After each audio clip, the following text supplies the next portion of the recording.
Coming up in this video, a faction system for awesome AI battles. We built our first town and modeled individual houses, as well as an interaction system for dialogues and quests to fill the game with life. Stay tuned and enjoy.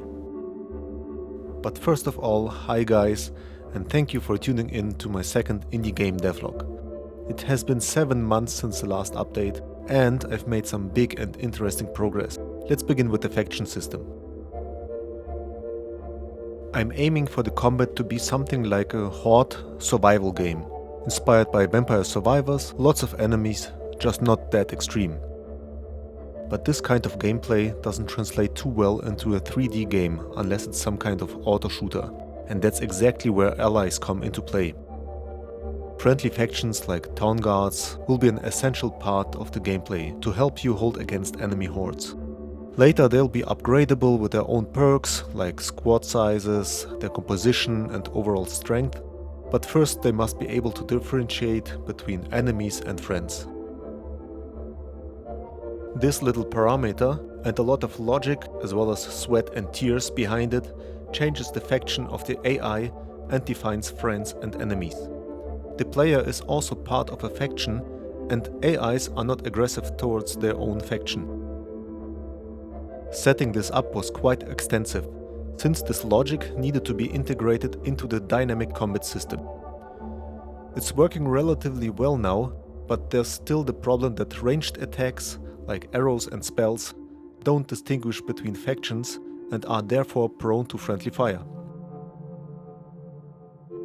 Also, placing the AIs in a big chunk crashes the Unreal Engine during the construction.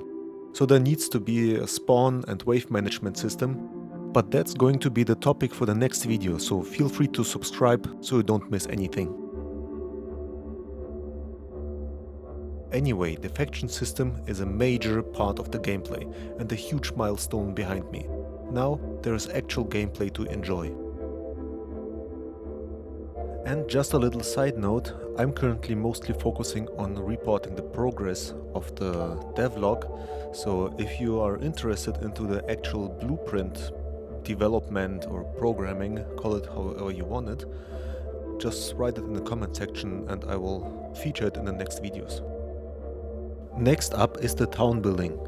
I have this landscape from the Epic Games marketplace and want to have some kind of town in this area.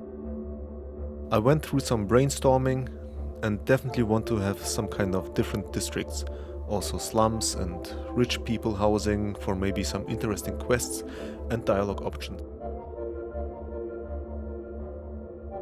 In the end I settled on this layout and now I only need the house models. I used another free asset from the market which showcased a nice castle with individual buildings that matched the style that I was going for. So I rebuilt them identically, but this still took me quite a while.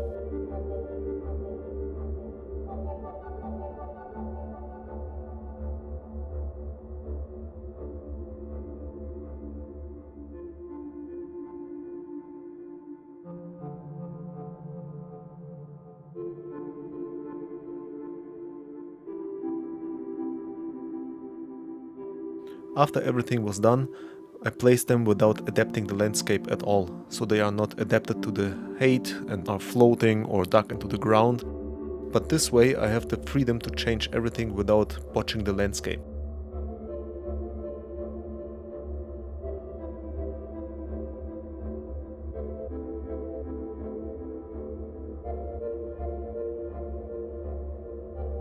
Obviously there are streets and further decoration that is still missing, but at this stage of the development I'm focusing more on the functionality, and now at least there's some kind of town to interact with.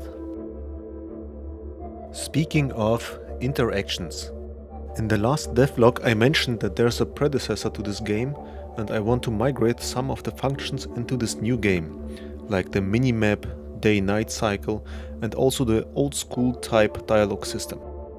So first I focused on the latter. The old version of the game was developed with Unreal Engine 4 and the migration didn't work straight away and needed some rework. Nothing too complicated, but still 1 or 2 evenings filled with debugging. Now I can place interactable instances on doors or NPCs and after interacting with them, it opens a widget with a character behind it.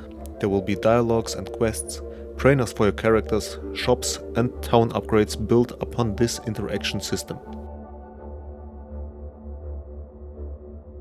And with that, the second devlog ends. Thank you for tuning in and watching this far if you stayed until now. And if you like the content and want to support the channel, feel free to like and subscribe the video. This would really help me grow the channel and also motivate me to produce more videos. And see you hopefully soon for the next video.